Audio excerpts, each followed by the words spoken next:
is how I teach my students the rhythm of cross stitch.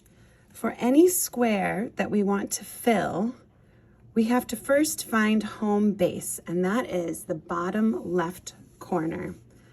So I'll come through the bottom left corner, and then we go up, step across the sky,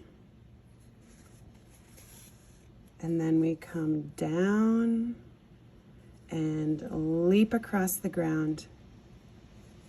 And that puts me in home base for the next square. I'm automatically in home base, the bottom left corner. So I come up to the top right,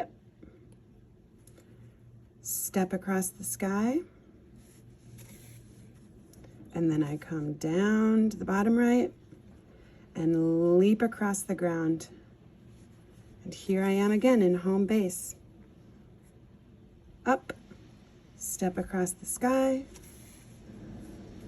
down, leap across the ground.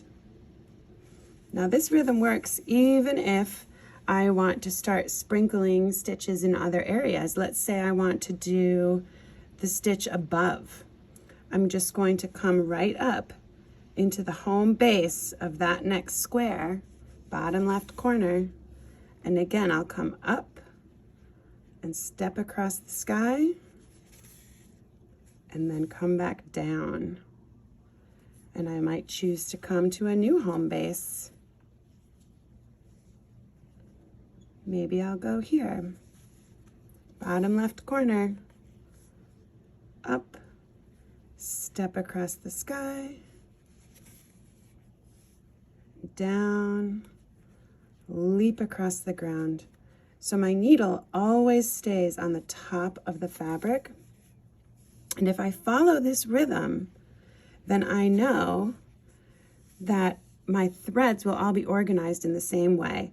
This thread that goes from the top left to the bottom right will always be on top. And this is how we get the rhythm of cross stitch.